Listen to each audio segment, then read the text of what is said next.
Bienvenue dans la guidance du jour. Allez, je me connecte au guide pour le message.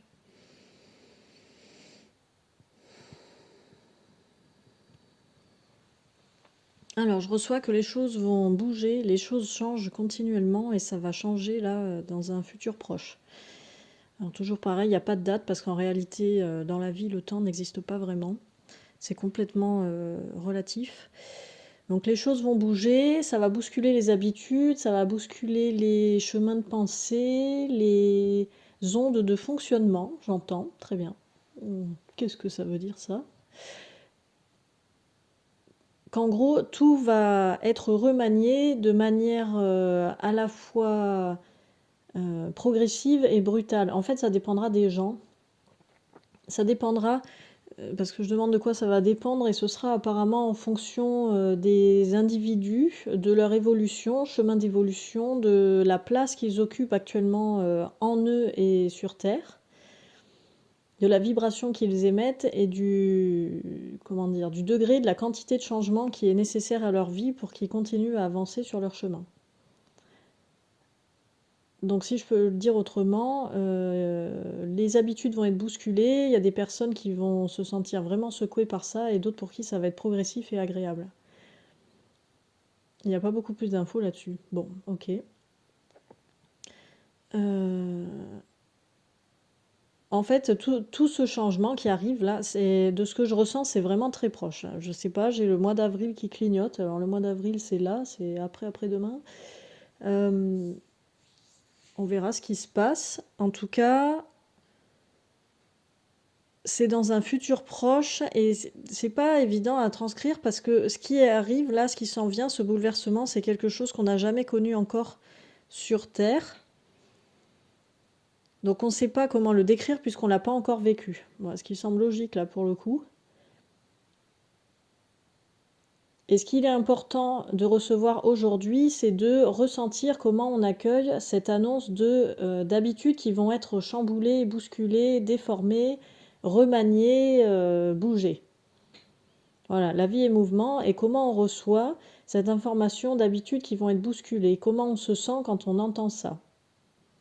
Les guides vous disent bien qu'il ne s'agit pas d'être complètement affolé, etc. Ils disent que tout va bien, que de toute façon tous les changements et tous les événements qui se produisent dans les vies des uns et des autres sont pour le bien à la fois individuel et collectif. Donc c'est parfaitement ok en fait. Il n'y a pas à s'affoler et moins on s'affolera, c'est-à-dire plus on sera en confiance et en conscience, mieux se passeront les choses pour chacun. C'est comme l'image qui me vient, un oiseau, ou par exemple, je sais pas, un rapace, on va dire, qui plane dans le ciel. Il sait parfaitement utiliser son corps pour planer. Ensuite, toute la technique découle de l'utilisation des vents, des courants qui passent pour qu'il puisse se diriger et se stabiliser comme il en a envie et besoin sur l'instant en fonction de l'activité qu'il veut faire. Ça dépend s'il veut observer, ça dépend s'il veut chasser, ça dépend s'il veut juste se déplacer d'un point A à un point B, etc. Sauf que les courants, il ne peut pas forcément les anticiper. En fait, les courants, ils vont, ils viennent, et c'est comme ça. Par contre, ce qu'il peut faire, c'est utiliser son corps au moment où le courant arrive, de manière très rapide et presque automatique, comme un réflexe, pour se stabiliser, pour plonger, pour dévier, pour tourner, pour pivoter, pour atterrir, pour s'élever, etc. Donc par cette image, par cette analogie, c'est tout ça qu'on nous invite à faire. Nous entraîner à utiliser notre corps et tout notre être dans son intégralité pour amorcer les changements qui s'en viennent. Parce que de toute façon, on n'a aucune vue sur ce qui vient, c'est complètement nouveau. Donc on ne peut pas l'anticiper, on ne peut pas anticiper l'inconnu, puisqu'on ne sait pas. Par contre, ce qu'on peut faire, et ce qu'il est fortement recommandé de faire, ce qu'on nous invite à faire en tout cas, c'est d'apprendre à nous utiliser nous-mêmes, dans tout notre être, pour vivre ce changement de la manière la plus agréable possible. Voyez comment ce message résonne pour vous. Alors il y a plein de techniques, il y a plein de procédés, les guides disent que tout ça c'est très bien et que vraiment vous êtes invité à piocher dans ce qui vous parle et laisser ce qui ne vous parle pas. C'est-à-dire que si quelqu'un vous propose une pratique ou une activité qui résonne complètement pour la personne qui le propose mais qu'à vous ça ne vous parle pas du tout, laissé de côté en fait. Vous n'allez pas vous retrouver en danger ou être mis sur la touche ou être à la ramasse si, je sais pas, si vous ne faites pas 1 heure de méditation chaque matin, par exemple. Non, si ça vous parle pas et que vous n'avez pas besoin de ça, ne le faites pas. Par contre, à l'inverse, si vous avez besoin de courir 3 heures par jour, ben faites-le. Voilà. C'est En fait, il faut vraiment faire ce qui résonne pour nous, mais à l'intérieur de nous, dans notre corps, en fait. Qu'est-ce qui nous donne cette sensation d'alignement intérieur? J'ai l'exemple des addictions en tout genre, par exemple. Alors déjà, si c'est quelque chose dont on ne peut pas se passer et si on s'en passe, si ça nous met dans un état de stress et d'angoisse, c'est que ce n'est pas une pratique bénéfique pour le corps. Quand je dis le corps, là, pour le coup, c'est l'être dans tout son ensemble. Donc il y a un petit bout sur les addictions, là. Être addict à quelque chose, ce n'est pas sain, en fait. C'est quelque chose qui vient du mental, qui vient des mémoires traumatiques. Toute activité ou pratique addictive, donc vraiment dans le sens où s'en passer devient difficile et crée des émotions désagréables. Pas des émotions, mais vraiment des sensations. Enfin, si ça augmente et crée des vortex d'horreur, c'est que c'est malsain.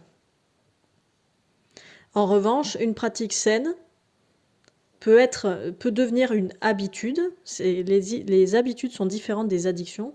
Une pratique saine peut devenir une habitude à partir du moment où elle apporte un bien-être, pas forcément immédiat, mais en tout cas durable et pérenne sur une longue durée. C'est ce qui est le contraire des addictions finalement. Une addiction va apporter un bien-être immédiat, mais de courte durée. Alors c'est variable selon l'addiction, hein, le bien-être peut durer plus ou moins longtemps. Selon la quantité d'activités pratiquées aussi. À l'inverse, une habitude saine va peut-être être un peu, alors j'allais dire désagréable, mais c'est pas vraiment le mot, va être un peu challengeante, on va dire, un peu bousculante sur le moment. Ça peut être quelque chose qui est justement challengeant dans le sens de nouveau. Ça peut demander un effort, donc c'est pas toujours 100% agréable dans l'instant où on pratique l'activité, par exemple. Mais en revanche, ça a une positivité hyper longue dans le temps. Je suis désolée, je suis fatiguée, du coup j'ai beaucoup de mal à canaliser là. Et en plus, je sais pas, c'est bizarre ce que je reçois, parce que les sensations sont vraiment particulières et nouvelles. Bah, c'est un peu le propos, c'est un peu le propos du message du jour. Mais du coup, à canaliser, là, présentement, j'ai de la difficulté. Donc désolée si cet audio est désagréable à écouter. Je vais faire au mieux pour terminer. Vous êtes invité à instaurer dans vos vies des pratiques et habitudes saines, donc qui vous apportent un bien-être ancré, donc vraiment installé à l'intérieur de tout votre être, et pérenne dans le temps. Voilà, en gros, pour le résumer, c'est ça. Tout ce qui est du bien-être immédiat, mais vous crée du désagréable par la suite, ou alimente le désagréable, c'est à mettre de côté. Là, on est vraiment invité à ça parce que c'est une manière de faire le tri et de faire de la place pour accueillir le renouveau qui s'en vient. Ah, j'entends qu'il y aura possibilité de développer ça dans la prochaine guidance live qui sera le 1er avril. Donc je crois que c'est mardi. Mardi 1er avril, à quelle heure? À 20h, heure de Paris.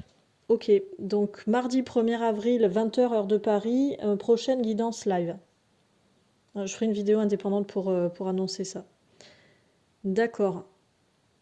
Et on parlera apparemment de ce renouveau, de l'ancrage et des pratiques et habitudes, de faire la différence entre habitudes saines et addictions nocives. Ok. Bon, bah, très bien. Je demande s'il y a autre chose du coup. Que le primordial dans tout ça, c'est de faire quelque chose qui vous fait vibrer. Quelque chose qui vous fait vibrer, c'est quand vous faites quelque chose où vous ne voyez pas le temps passer. Si le temps s'arrête, ou devient inexistant quand vous faites une activité, c'est que vous êtes complètement à votre place. Et les guides vous encouragent vraiment à développer ça et à mettre ça en place. Ok, je crois que c'est tout pour aujourd'hui. Mais je vous souhaite une très bonne après-midi ou journée et je vous dis à demain pour la prochaine guidance.